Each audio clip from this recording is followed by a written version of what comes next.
নমস্কার বন্ধুরা, সকলে নিশ্চয়ই খুব ভালো আছেন। সকলকে স্বাগত জানিয়ে আমি আজকে দুটো আইটেম একসাথে দেখাবো। একটা হচ্ছে মোচার ঘন্ট আর একটা হচ্ছে মোচার চপ বা কাটলেট। আমি এখানে একটা বড় সাইজের মোচা নিয়েছি।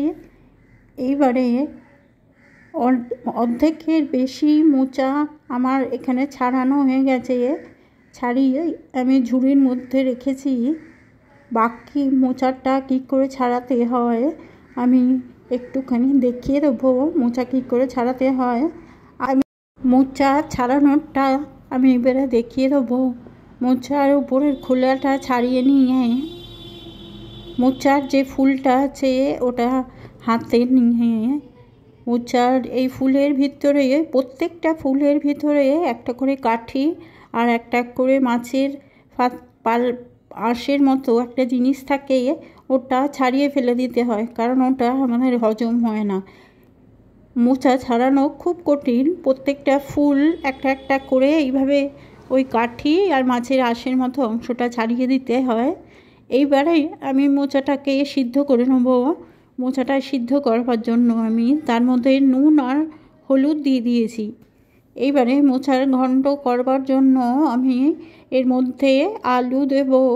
সেই আলুটাকে আমি ছাড়িয়ে ডুমো ডুমো করে কেটে নেব।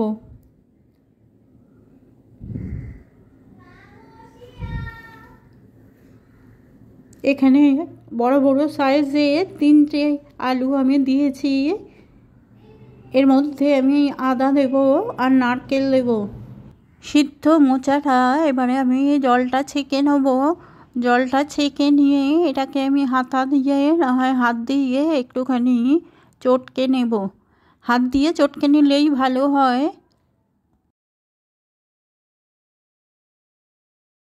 এইবারে কড়াইয়ের মধ্যে আমি তেল দিয়ে দিয়েছি। তার মধ্যে জিরে, শুকনো লঙ্কা, তেজপাতা আর গরম মশলা ফোড়ন দিয়ে দেবো। এইবারে নুন আর হলুদ মাখিয়ে রেখেছিলাম আলুতে, আলুটা আমি ভেজে নেব। আলুটা যখন হালকা ব্রাউন হয়ে যাবে, ভাজা ভাজা, এর মধ্যে আমি একে একে মশলা দিয়ে দেবো।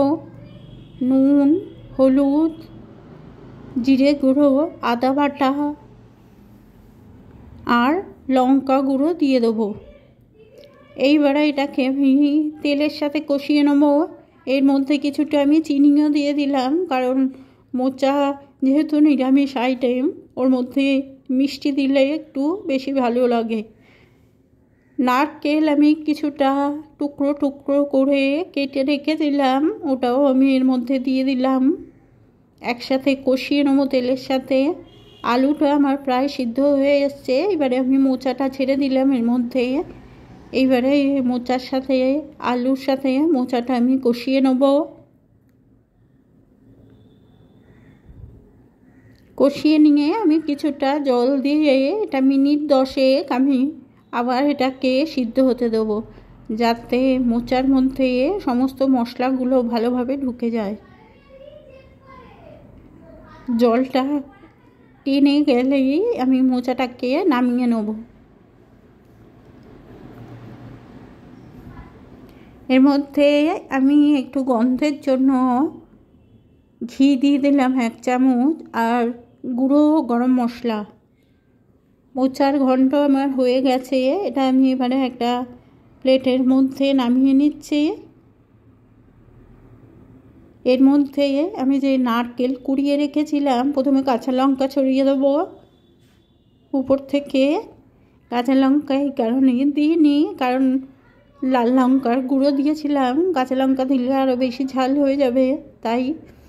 এইবারে আমি নারকেল যে কুড়িয়ে রেখেছিলাম সেটা উপর থেকে সাজিয়ে দেব।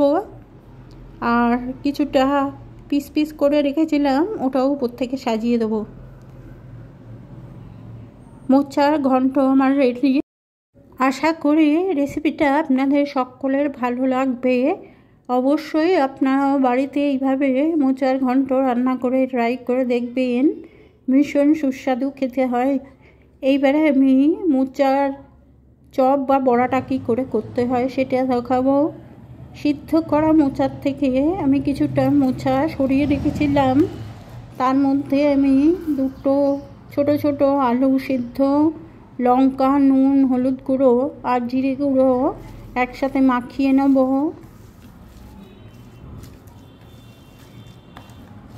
এই মোচার মাখাটা টাইট করবার জন্য এর মধ্যে আমি একটা অর্ধেক পাউরুটির টুকরো মেখে নেব। আপনারা এতে বেসন বা চালের গুঁড়ো বা আটাও মাখতে পারেন। আমি পাউরুটির টুকরোই মেখে নিলাম। এইবারে আমি এটাকে নিজের মনের মতো এরমভাবে শেপ দিয়ে দেবো। এরপরে বেসনের একটা ব্যাটার তৈরি করে নিলাম আমি শুদ্ধ নুন আর হলুদ দিয়ে। এবারে যে মোচার চপটা যে কাটলেটটা যে তৈরি করে রেখেছি সেটাকে আমি এই ব্যাটারের মধ্যে ডুবিয়ে তেলের মধ্যে ছেড়ে দেবো।